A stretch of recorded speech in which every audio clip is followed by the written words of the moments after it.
जय गुरु जी, सात संगत जी। आप सभी को मेरा बहुत बहुत प्यार भरा नमस्कार और जय गुरु जी। संगत जी, आज मैं गुरु जी का एक प्यारा सा सत्संग आप सभी के बीच लेकर आया हूँ और यह सत्संग गुरु जी की पुरानी संगत जी का है। एक संगत आंटी जी ने यह सत्संग अपनी आवाज़ में रिकॉर्ड करके भेजा है, तो आप सभी सत्संग को पूरा ज़रूर सुने। गुरु जी का बहुत ही प्यारा सत्संग है। और संगत जी, साथ ही आप अपना सत्संग भी रिकॉर्ड करके इस वाले दिए गए व्हाट्सएप नंबर पर ज़रूर भेजिए।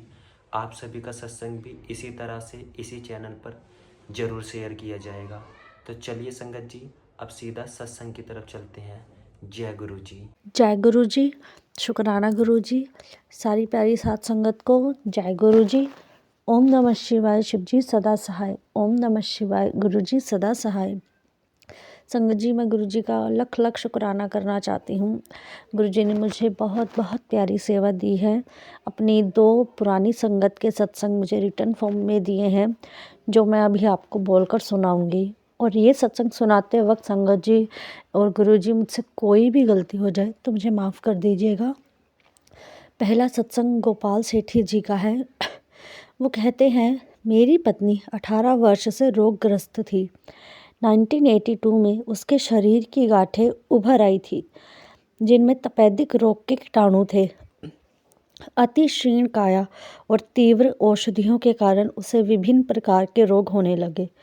उदर का नासूर, पित्ताशय की पथरी, अंत्रवृद्धि, कर्ण अर्बुद, गर्भाशय के रोग आदि। हमने हर प्रकार की चिकित्सा कर ली, एलोपैथी, होम्योपैथी, आयुर्वेदिक, यूनानी, यहाँ तक कि रेकी भी। परंतु सब प्रयास विफल रहे। उसके शरीर पर नए रोग प्रकट होते रहे। 1987 और 1999 की अवधि में उसकी 5 बड़ी शल्य क्रियाएं हुई। उसकी भूख समाप्त हो चुकी थी और वह कभी पूरा भोजन नहीं कर पाती थी। उसकी श्रवण शक्ति आधी रह गई थी। ऊपर से ज्योतिषों की भविष्यवाणी के अनुसार उसका जीवन इतना ही था। परिवार में सब निराश थे। आशा की कोई किरण दिखाई नहीं दे रही थी। ऐसे समय में गुरुजी के रूप में ईश्वरीय कृपा प्राप्त हुई।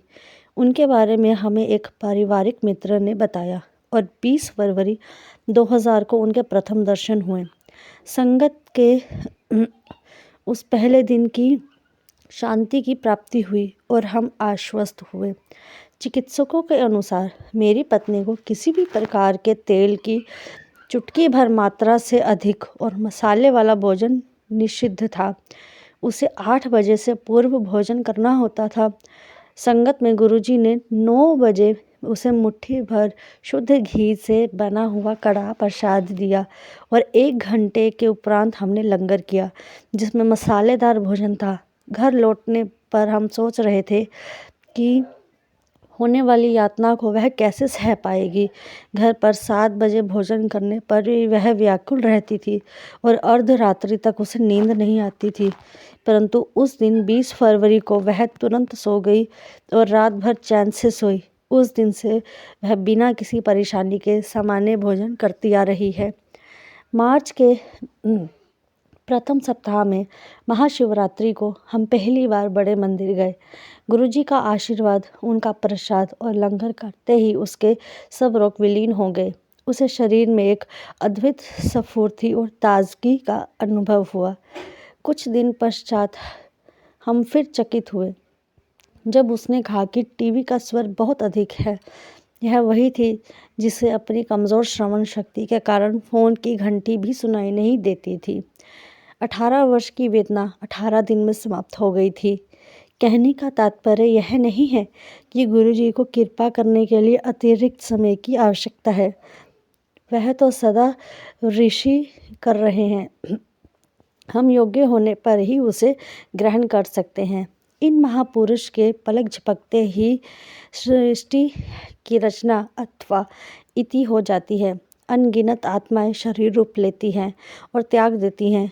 हम तो केवल इतना ही कह सकते हैं, तुम सम सर नहीं दयाल, मोहे सम सर पापी। जिह्वा पर जिप। मेरी पत्नी की दूसरी शल्य चिकित्सा के उपरांत मैंने उससे परिहास किया था कि वह अपने शरीर पर जिप लगवा ले, क्योंकि चिकित्सक सदा शल्य क्रिया का सुझाव देते रहते हैं। एक दिन संगत में जब मैं अपने संस्मरणों का वर्णन कर रहा था, गुरुजी ने मुझे यह बात भी बताने को कहा। उन्होंने उन्हीं शब्द का प्रयोग किया जिन्हें मैंने अपनी पत्नी से अपनी आपसी वार्ता में 10 वर्ष पूर्व किया था। गुरुजी की सर्वज्ञता कभी कभी अचानक प्रकट होती है। मेरी बड़ी बहन जब दूसरी बार गुरुजी के दर्शन कर रही थी तो उन्होंने कहा कि वह उनकी अत्यंत पुरानी भक्त है। मैं सोच रहा था कि यह कैसे संभव है।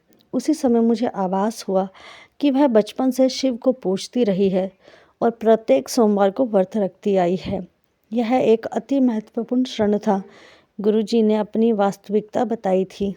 गुरुजी की शरण में यह जीवन पूर्ण रूप से परिवर्तित हो चुका है। गुरुजी ने सब भविष्यवाणियों को असत्य सिद्ध कर दिया है और मेरी पत्नी को नवजीवन प्रदान किया है। मुझे प्रतीत होता है कि हम कबीर से भी अधिक भाग्यशाली हैं। वह तो गुरु और गोविंद दोनों में से एक के चरण स्पर्श करने की दुविधा में थे। हमारे लिए तो गुरु ही गोविंद है। यह संगत में प्रभु के चरणों में बैठकर अत्यंत गौरवान्वित है। यह हमारा सौभाग्य है कि हम अपने दर्शन, कृपा, स्नेह, निर्देशन और लंगर करने का अवसर प्रदान कर रहे हैं। विनती है कि सबको उनके कलेशों और कष्टों से मुक्ति मिले। आइए हम सब मिलकर प्रार्थना करें। मेहरा वाले साइयां रखी चरना दे कोल सानू चरना दे कोल। जय गुरु जी, शुक्राना गुरु जी। बहुत बहुत प्यारा सत्संग था संगत जी। अगला सत्संग सुकरान चोपड़ा जी का है, जो कहते हैं कि 1997 की शिवरात्रि से हम गुरु जी के भक्त बने, परंतु मुझे यह बात कुछ वर्षों बाद समझ आई कि अगर हमें गुरु जी में सच्चा विश्वास है तो हमें चिंता करने की कोई आवश्यकता नहीं है। हाल ही में मेरे साथ कुछ ऐसा हुआ जिससे मेरा विश्वास और दृढ़ हो गया। 12वीं कक्षा की परीक्षा में मेरे अच्छे अंक आए थे और मैंने कई इंजीनियरिंग प्रवेश परीक्षाएं दी। मैंने अखिल भारतीय AIEEE भी दी।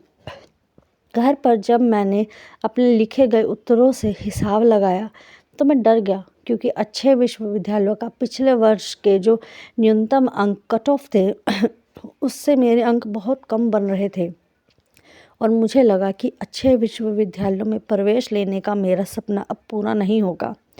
मुझे प्रतीत हुआ कि जैसे अब मैं अपने जीवन का लक्ष्य कभी हासिल नहीं कर पाऊंगा और मैं पूरी तरह से टूट गया। किंतु मैं यह भूल गया था कि गुरुजी मेरे साथ है और वह अपने बच्चों को कभी दुखी नहीं होने देते हैं। हमें अगर कुछ करना होता है तो बस ईमानदारी से किया गया प्रयास और उनमें पूर्ण विश्वास।